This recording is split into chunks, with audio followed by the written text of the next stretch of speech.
Hello, everybody. Co-owner Om Gandhi here. Welcome one, welcome all to the audio edition of the Fireside Chats. For more stories like this, go to our website at runtrymag.com. That's runtrymag.com. You can also find us on Instagram at runtrymag, and you can also find us on Facebook at runtrybike. And now, on to the show. 1, 2, 3, 4. Designed for running adventures on a variety of surfaces, the Catula Exospikes footwear traction are at home on ice and snow as well as on dry, rocky ground. 12 ultra-durable tungsten carbide spikes provide an impressive amount of grip when you need it and stand up to rocks and other abrasive trail features when you don't. Exospikes will inspire you to follow the trail less traveled, even when it's covered in ice. For more information, visit catula.com. And we are joined now by Stephen. Stephen, thank you so much for being a part of this conversation. We're super excited to chat with you. Happy to be here. Thanks for having me. No problem. We're going to get our other co-owner, on this chat here in a second. But before we start, we're going to make this an opportunity for you to side with either or myself in figuring out whether or not we're going to be friends. Because and I have different opinions on this topic. So, when it comes to pizza, do you accept pineapple on pizza? Do I accept it? Yes. Do I prefer it? No. Okay, so you're on my team then. So we're going to be friends. Okay. Okay.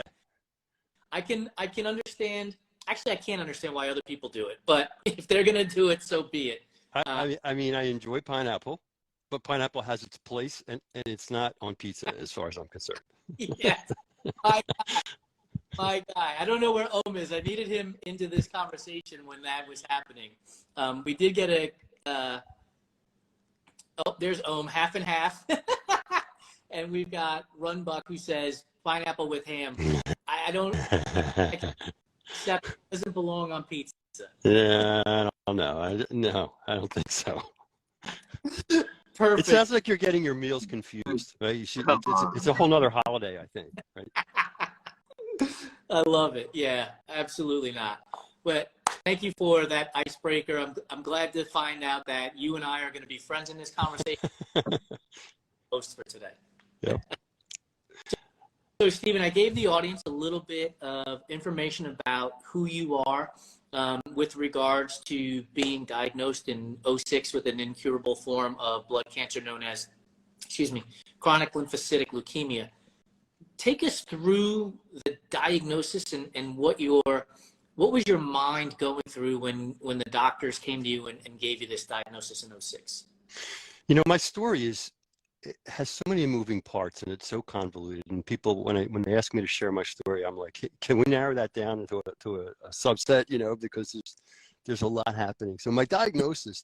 First of all, let me rewind and just say that my whole life I've been an athlete. You know, one of those kids growing up playing every sport I could find, and found my way to multi-sport racing after playing soccer for a number of years, and took to that like a fish to water, and just absolutely loved the lifestyle and hit the ground running. And I was doing marathons, and I had already had a number of Ironman races under my belt.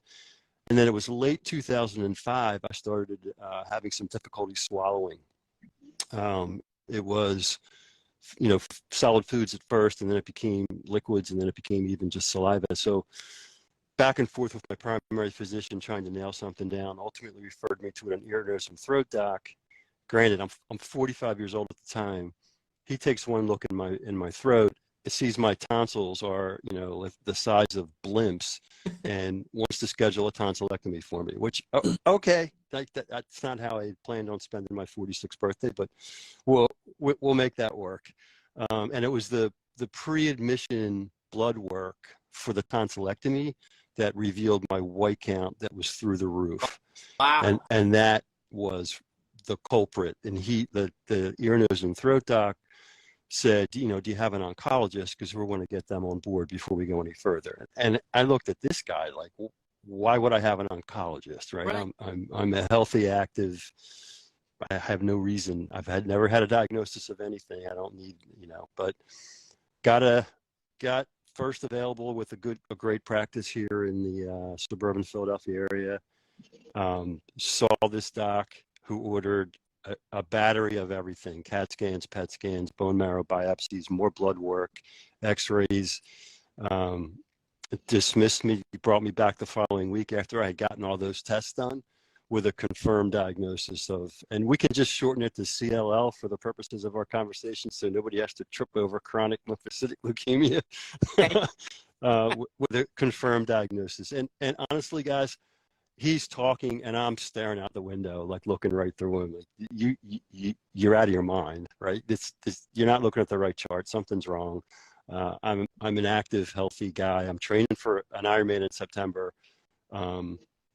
It's got to be an infection or it's got to be something crazy. But a few more tests, another consult, and it was what it was. So I had a pity party of about a minute and a half. Went home and felt pretty crappy. We had high school daughters at the time, and they had always looked up to me as, I think it was cool for them to know that their dad was that active, you know what I mean, and did the races that they did. And hey, when they're that young and we're taking Ironman vacations in Disney World, that's right. A cool thing, right? So it was just kind of mind blowing for all of us.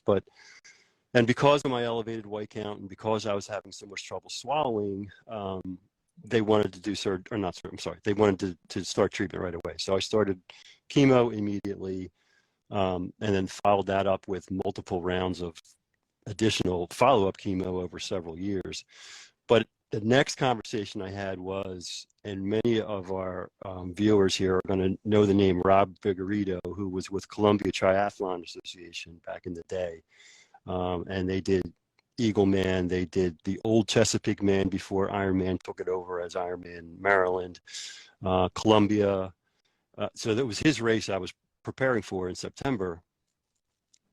And I said, Vig, what am I doing here? I don't know, what do I keep training? Do I roll over? Do I what's my plan of attack? And I knew he could help me because he worked closely with University of Maryland School of Medicine, and I knew that he could help guide me on a couple of levels, as an athlete, as a human, as a physician, on a number of levels. And he just said, you're going to keep going, you're going to keep training, you're going to finish my race, and when you do, you will no longer be called whatever you're called.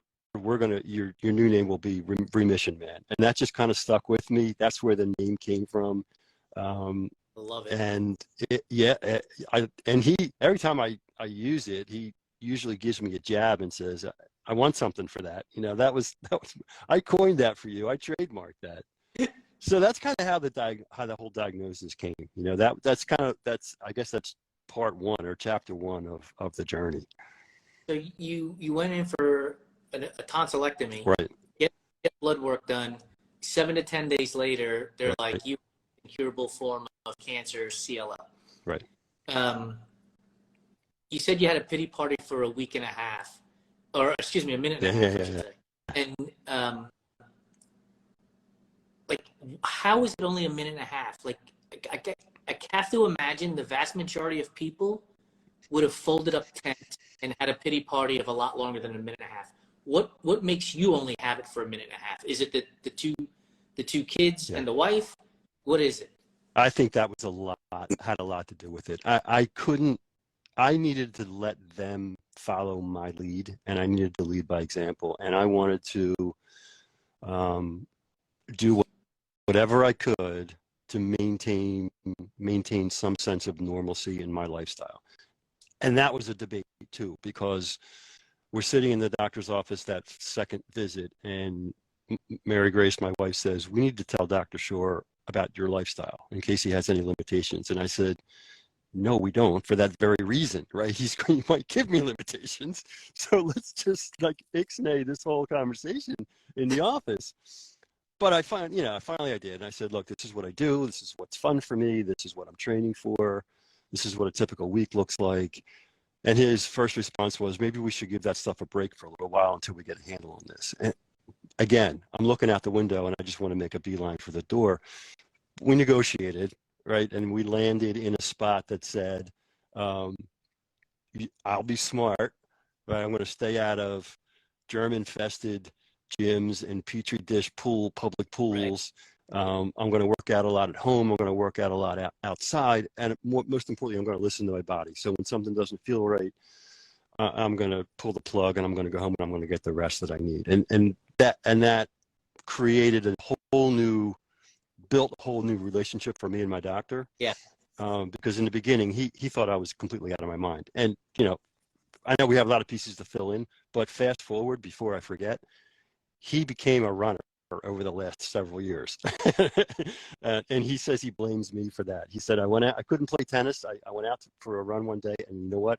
It didn't suck, and that's your fault. I said, okay, I'll take credit or blame or whatever. Man, you owe a lot of things. You got Remission, man. You owe this guy owes you for his health now, out there running. A lot of connections. The thing that I was thinking of as you were telling that part of the story was, like, when we go in for physicals, like, we doctors and nurses that will look at our blood pressure and be like, what's going on here? Why is it so low?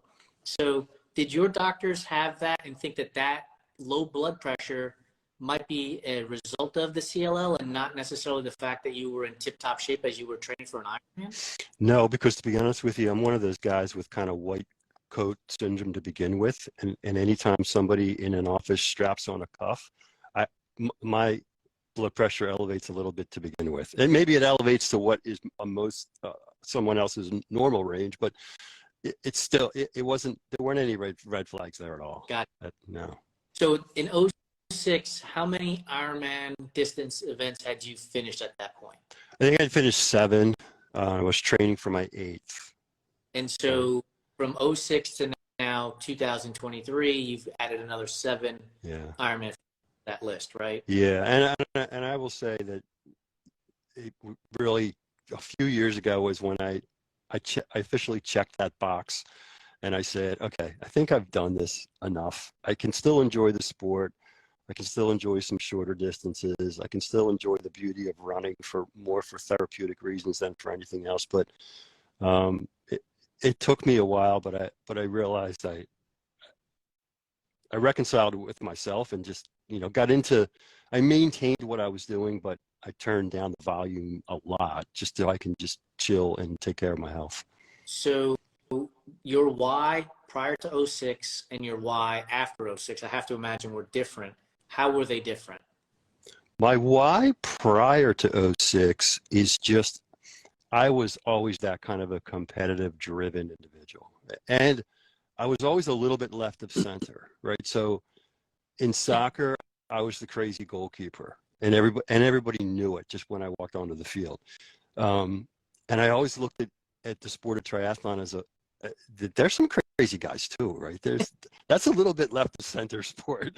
And I just, when I did my first event, I was invited to do a race with a friend, and I walked onto, the venue for the very first time, and I got sucked into the world of, latex and cool shoes and helmets. And I'm like, what is this world? I love it. And it was just a natural migration from the soccer field to the sport. Right.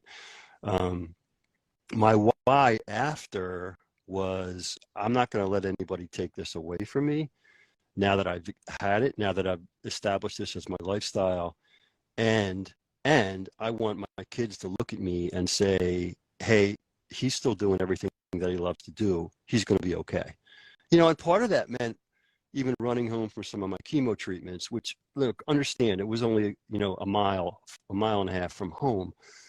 But the psychological benefit I would get from hopping out of the chemo recliner, tightening up my shoes, and telling the nurses what I was doing and looking at the expression on their faces, it was like it was pretty empowering, and I felt as though it was having a physical, it was paying dividends for me physically, mentally, and emotionally. And it was, and again, showing my kids, our crazy dad's running home from chemo. How sick can he be? You know what I mean? One of the things that we want to talk about now, Stephen, is the journey that you've had didn't just end with you being diagnosed with CLL, but in 2019, your wife Mary Grace went in for brain surgery for an aneurysm, and life changed again. Yep, that's right. Can you help the audience understand when I say how life changed again, what that means?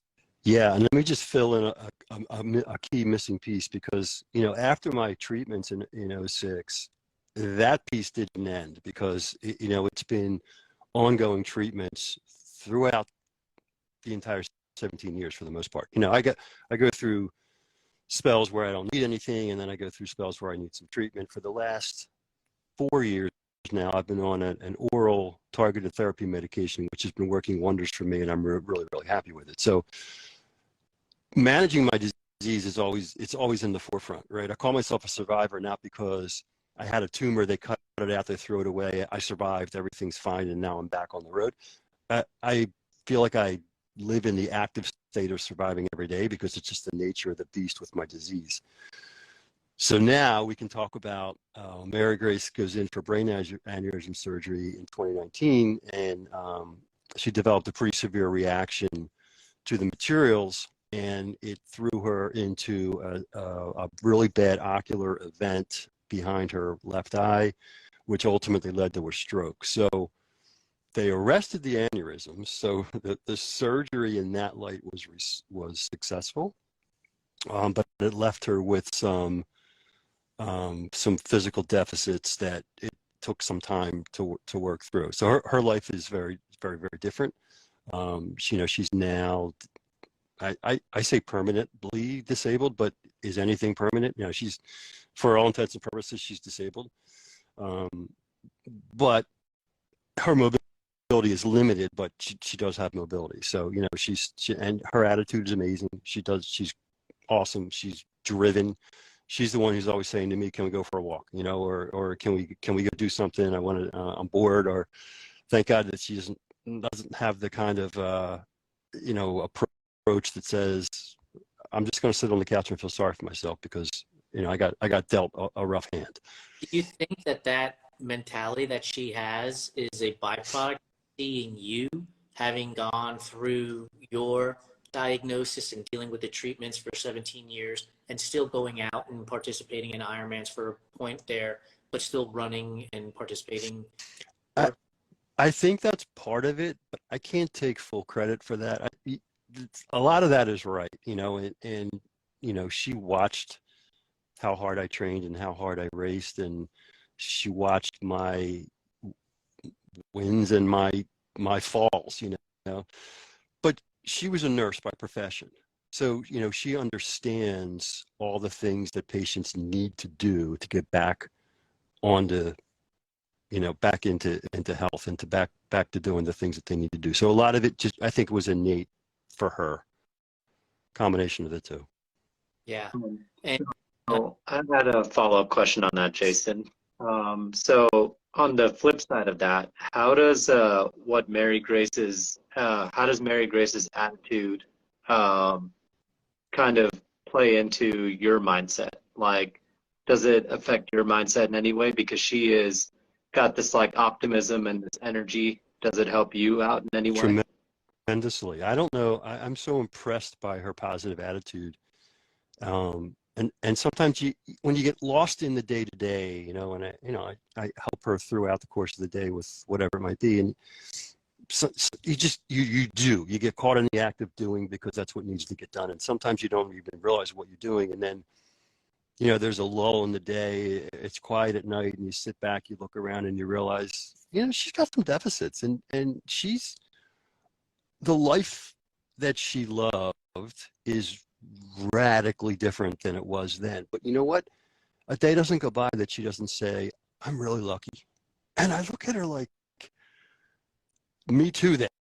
You know what I mean? Because if you can say that, then I have, by comparison, right, I have no right or reason to say anything less than that. So she really has motivated me as well. That's such a great lesson in reality, right? Yeah. Where life can be be hard. I get it. But man, you just have to understand that you can keep going forward. Life will be hard. That's the difference, right? People go through their life saying, hoping for the best all the time, which is a good attitude to have, right? You always want to be optimistic, but you have to understand that we're imperfect humans living amongst other imperfect humans in an imperfect world, and stuff's going to go wrong. It's not a reflection of anything. Yep. A lot of it can't be controlled. What can be controlled is how you handle things, and what can be controlled is how do you navigate and how do you live your life in such a way that you set yourself up to be able to rebound. You set yourself up to have proper perspective. You set yourself up so that you can avoid the things that might put you in a bad way. You know what I mean? So I interrupted you, but this stuff is going to happen, not can happen. Right. No, I think I'm happy you interrupted me because you're correct, right? I mean, life is hard, right? This concept of utopia is absurd. It doesn't exist because there's always going to be that comes up. That's hard that we have to deal with. We got a comment here from Jan. Hi, Jan. Is that a friend from the area? Jan? Not from the area, but a friend. Yeah. Awesome. A friend in the multi-sport world. Fantastic. So we had the pleasure of posting your story on our website. For those of you who are unfamiliar with Steven's story and you're trying to catch up, go to runtrimag.com. His story is on there. The picture that we have is of you pushing Mary Grace in a chair. So tell us more about that. Like, I know she wants to go outside and participate, do things like that. Are you guys registering in events to do whatever it might be, 10K type stuff? Yeah. The next big thing we have is the Broad Street 10 miler here in Philadelphia, which is one of the biggest 10 milers in the country. Yeah. That'll be the longest distance we've run with the chair. So that's going to be a challenge. It's a relatively easy course in that it's flat. It actually loses about 200 feet in elevation over the course of the 10 miles. So it'll be a lot of fun. It's a packed race. But we've done lots of local, small 5 and 10Ks, and around we have a house at the Jersey Shore too. So between here, suburban Philadelphia, and down around the beach or the boardwalk or down the shore. And we've been having so much fun with that. And it allows her, I can continue the lifestyle that I love. She can be a part of it in a very different level, but in a level that she's loving and embracing too. So, it keeps us tight, keeps us close. Perspective is a funny thing. So you're dealing with CLL. She's had her mobility impaired because of the brain surgery. And you just described running a 10 miler as hard, right? Yeah. So it's going to be hard because in comparison to other distances that you've run, right? It's going to be hard because I'm pushing a full-size human in a chair. Right. Yeah. But all the things that you've gone through in life, like in comparison, getting the news from your doctor had to be harder than that. Getting the news after, Mary Grace's surgery has to be harder than that in a sense. And I put it in air quotes because it's not physically hard, but there's a mental hardship in getting that kind of news. Yeah, there is. But, it all rewind to our conversation a little while ago. Stuff happens, man. Yeah. You can sit around, you can feel sorry for yourself, and you can limit yourself even more as a result of doing that. Or you can just kind of say, you know what, I have to embrace whatever I have, and make the best of whatever I have, and just figure out a new normal. It doesn't have to be, all that news doesn't have to be a bad thing. The people that I've been able to meet, help, support, work with, organizations I've been able to partner with since my diagnosis, I don't know that I would trade it, to be honest with you, because it's just, I feel like I've mentored a lot of patients who had much more fears than not much more fear than I did, and were maybe in a more dire situation than I was in. had I not had my own diagnosis, I would never had the opportunity to do that kind of thing. And that's been so rewarding for me that, you talk about reasons for things happening, call it what you may, but I really think that that's one of the reasons that I am where I am, is because I have an opportunity to do some things with my disease that I'm choosing to do. I love your optimism, Stephen. Like, super positive, optimistic guy as well. I'm always going to see the glass as half full, and where can we go get more water to fill the entire glass? And I love what you're saying, because life changes and you have to adapt with it, or it'll consume you in a negative way. So thank you for those words. They're awesome. I didn't mean to interrupt you, but go ahead. Well, Stephen, you were talking about opportunities to partner with organizations. And, one of the things I read on your website was you describe yourself as a speaker and a writer. Was that something that came before your diagnosis, or did you, I guess my question is, how did you That came eventually out of my diagnosis. How did you eventually get to the point where you felt you had the courage to tell your story and help others? So the writing well, first of all, I've always loved writing. I always did well in writing. Long before my diagnosis, I was an editor and a writer for some local publications and multi-sport stuff. So that's always been in my blood. When I was diagnosed, I was getting a lot of phone calls. I was getting a lot of emails, and I didn't want to be rude, going through treatment, but there was no way I could respond to everybody that was. So I started chronicling my experience, my day in chemo, my doctor's appointments on my then blog site. And it just became, more involved and more involved and more involved and more involved. And as the time went on, I realized, if I could just figure out a way to bind this together, So, that's what I did, and ended up publishing a couple of different books on the topic or the topics, and I was so vocal and so visible throughout my journey. And, there weren't many people in the triathlon circles who were going through anything similar. So all of a sudden I got a lot of knocks on the door saying, hey, can you come speak at our event? Or can you come talk to our athletes about this, or talk to our kids about that? And sure, if you think it's worthy and it's a story that somebody wants to hear, and that kind of took off as well. And I've been fortunate. I've had oncology or pharmaceutical companies fly Mary Grace and I to Florida for a week to give a talk and have a vacation, and get paid on top of it. So, it's got its benefits, I guess. I don't recommend it for everybody, but it does have its benefits. No, I just wanted to bring it up because I know, there's so many people with stories like that who just kind of struggle to get to the point where they're able to be vulnerable enough to share it. Yeah. So I'm just really curious about that. Yeah, but the tricky thing is that this is what works for me, but it's not what will work for everybody. Some people just need to be private in their journey, and I see it when I get partnered with maybe a newly diagnosed person who thought they wanted some help or guidance. And all of a sudden they get cold feet, and they want to just stay home and lock themselves in a closet and, talk to their family, and no one, there's not necessarily a right or wrong way. There are right and wrong things that you can do and not do, but everyone has to deal with it in their own way. This was my way. I was fortunate that it was helpful for me, and it has proven to be helpful for other people as well.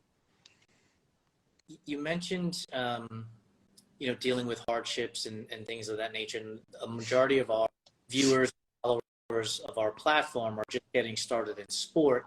And so you've covered the CLL component and Mary Grace's brain aneurysm and surgery and mobility issues. What I want to talk about, and ask you to talk about today, is the DNFs that you've had at Ironmans and how you've processed those.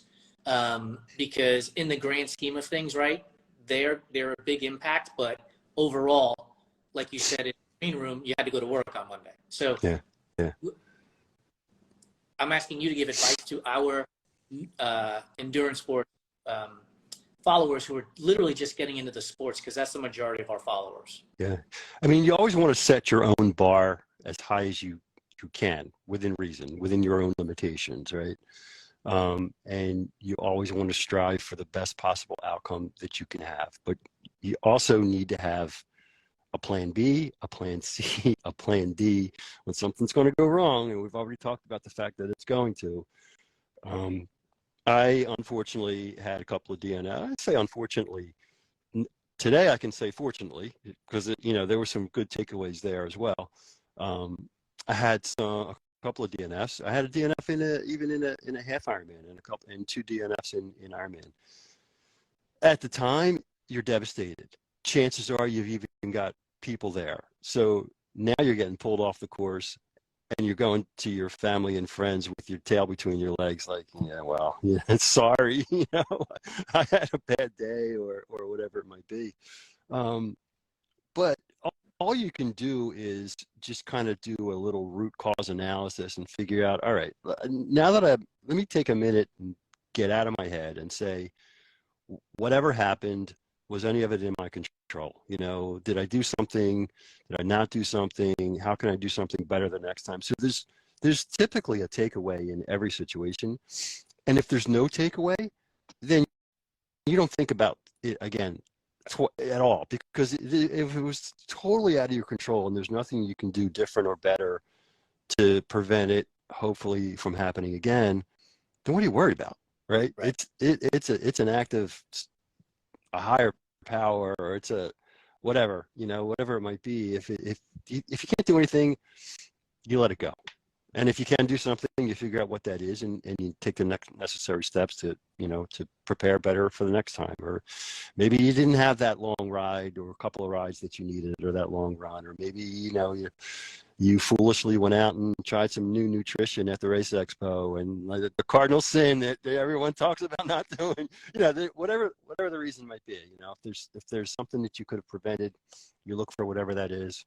Yes, it's disappointing, but there's usually growth that comes out of something like that. Very cool. So for our last question before we get to our rapid fire segment, one of the other things you mentioned in the conversation was various organizations and partnerships that you've been able to work with and talk about. One of the things you mentioned in the green room was, and I think it's a fascinating story about the Peloton comeback program. I'd like for you to speak about that a little bit, so that the audience can hear that there are major corporations in the world that actually do it as well. Doing great things. So this was shortly after Mary Grace's, when she was discharged from rehab and she was back home in the house. We all know how much spam email we get, right? So I get this email that talks about me being a Peloton comeback winner, right? And I'm real quick to go and delete that, right? But they knew a lot of personal information about us in the body of the email, and I start thinking, this almost sounds legit. So I forwarded it to our daughters. I said, does anybody know anything about this? And our younger daughter said, oh my God, are you serious? So her friend, Peloton has this program called Peloton Comeback, and it's just inspirational stories of people overcoming some kind of a challenge or a life-changing situation, health journey, diagnosis, whatever it might be. She submitted our story to Peloton, about the Ironman marathon runner husband who's now also a full-time caregiver, and Mary Grace's situation. And it was a slam dunk for Peloton. They awarded us a bike, shoes, hand weights, what else? The works, and 3 years worth of free subscription services. So there are good organizations out there doing good things with with the money they're pulling in from people. So it was touching for me, and I'll tell you what, it's made a huge difference, because my wife rides all the time, I ride all the time. It's a chance for her to continue her strength You know, keep getting better and better every day. It's a chance for me to augment anything that I can do and do it right here in the comfort of our own home, and not have to worry about going to a gym or going out on the road, or, I mean, God forbid. I mean, I'm doing everything differently now than I did 3 years ago. I'm not going to just disappear for a 6-hour bike ride unless I have, you know, things real buttoned up. And even then, I'm probably not going to do it. So the fact that I can do this is huge. And, you know, kudos to our daughter's friend who submitted the story, and to Peloton. That's awesome.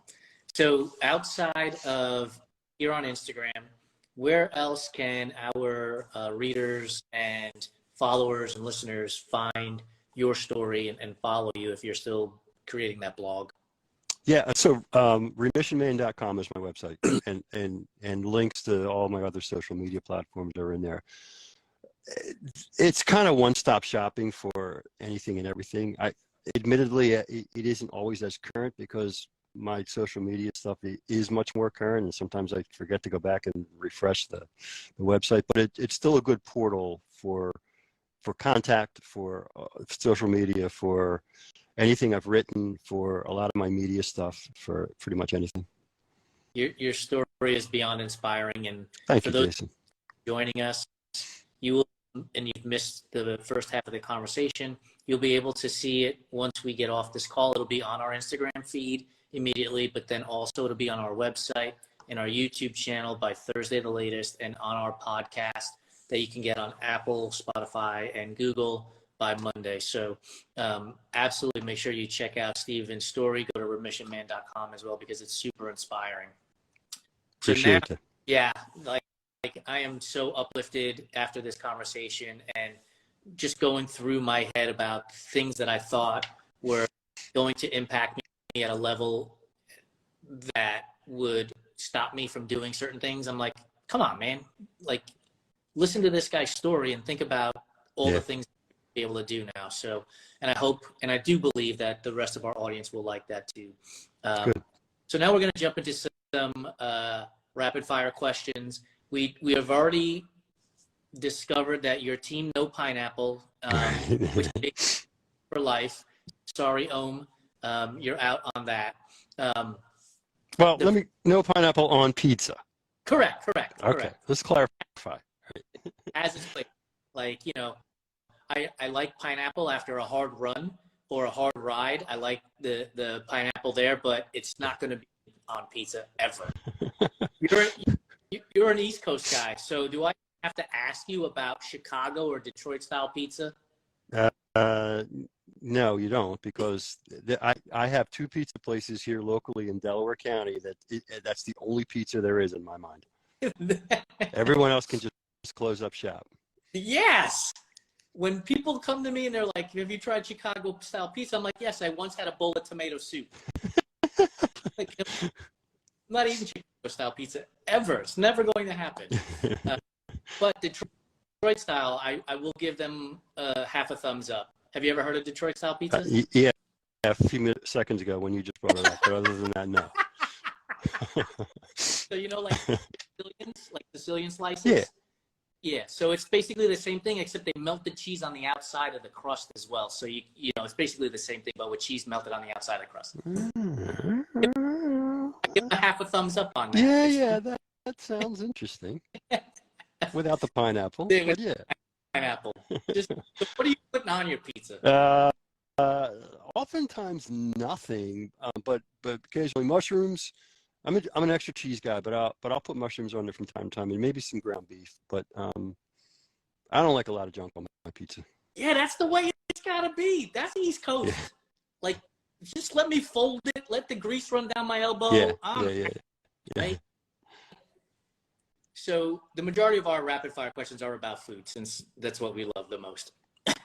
Who's this? Is that Melody or Jacob telling me to put onions and beef on pizza? You don't put onions on anything. You don't. No. Onion is one of the cardinal sins of the world. They're bringing out my New Yorker. Onions are, yeah. Sorry, Jacob. We're no longer. Onion, Jacob. Barbecue guy? Do you like barbecue? Do I like to barbecue? Or eat like barbecue? Grill, or do I like to eat barbecue food? eat barbecue. Yeah, yeah. I don't dislike it, but it's not my go-to. You know, it's not what I'll order when I go out. So if you had to choose, or because people are very particular about this, like we're particular about pizza, is it Texas style, St. Louis style, or North Carolina style barbecue? All three of those things are great to me. I don't know. It's whatever. It's whatever. So I guess my first answer should have been no. I guess I'm not a barbecue guy. If I can't answer that question intelligently. I love it.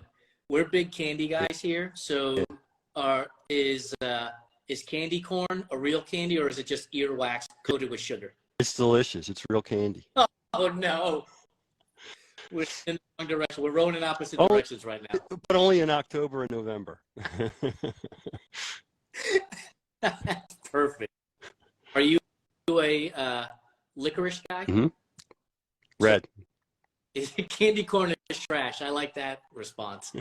So from a licorice, do you like the red or the black, or are you okay with both? No, just red. Just red? Mm-hmm. So are you a Red Vines guy or a Twizzler guy then? Twizzlers. Yes. Perfect. All candy corn needs to be flushed down the toilet. Jacob's back on Team Baja Monday. Awesome. So when it comes to peeps, are you Yeah. This is a good nutrition conversation we're having here, Jason. Yeah, this is not about how to recover. This is about making sure that we're still enjoying ourselves after 50 or 100-mile bike ride and stuff. Like, we got to enjoy this food too. Around the Easter season, I will eat a peep, and then I will say to myself, what the hell did I just eat that peep for? But I'll do it. Cadbury eggs, yay or nay? Yeah. No, not bad. I can never get past the look of them. Yeah, true. Like that, of the idea of that sugar mixture, I can never get past the look. There's nothing better than just classic chocolate and peanut butter in my mind. So yeah. Reese's cups and everything, you're good. Yeah, I'll put peanut butter on anything. If I can put chocolate and peanut butter together in anything, I will do it. My kids have found me chocolate peanut butter stouts, like good solid porters and stouts that are chocolate peanut butter flavored, and they look at me like, only you will like this. Here, enjoy. I love it. So do you remember circus peanuts? Yeah. Are those something you're gonna buy? No, but as a kid I did. Yeah. Yeah, I ate them as a kid, but I know it's probably been 40 years since I had one of those things. Always had those circus peanuts in the house. Yeah. It's like, I think Amazon uses them to pack boxes nowadays. And nothing. Yeah, they just spray them white. Exactly. Is red velvet an actual flavor, or is it just chocolate cake with red dye? That. Yes. It's not a flavor. Are you a cake guy or a pie guy? I'm a little bit of both. I can't, sparingly. I don't eat it a lot, but a good piece of warmed apple pie with some ice cream on it. Yeah. So I live in Phoenix, and obviously it gets hot here. And Spring Energy makes an apple gel that is the gel you can run with out here in the summer, because it becomes like warm apple pie because it's so hot here. And it's like pie, you're like, okay, I can keep running. Whereas the other gels are they get so bad because it's so hot. So warm apple pie would be your favorite pie. Yep. What's your favorite cake then?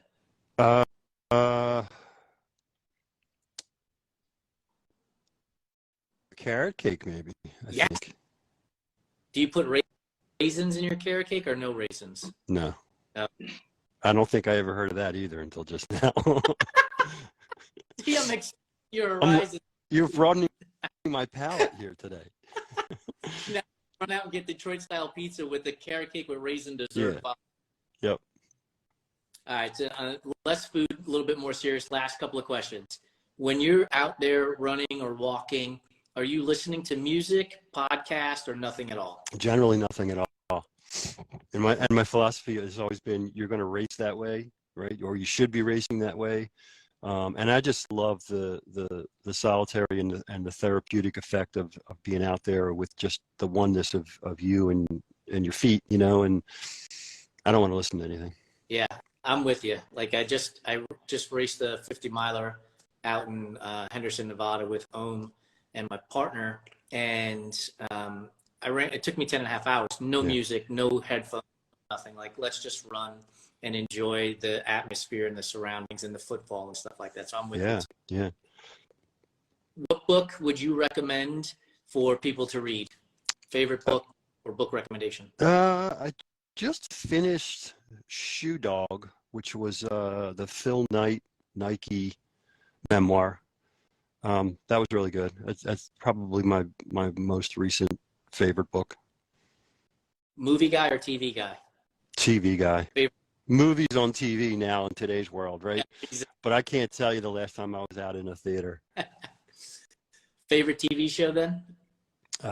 We're in the middle of binging Mad Men right now. I know it's been around for a while, but we never caught up with it the first time around, and that's been pretty good. Schitt's Creek's another favorite one. We've binged that 3 or 4 different times, and we just keep cycling through. When we need something light, funny, and ridiculous to laugh at, we'll put Schitt's Creek on.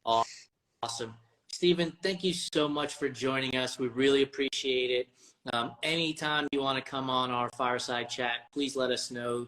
Your story is super inspiring, and we think and believe that more people need to hear your story so that they can also go out and overcome their obstacles. That's really kind of you to say. Thank you. Thank you very much. I appreciate it. Have a great night, everybody. Thanks for joining us. Thanks, guys. Bye.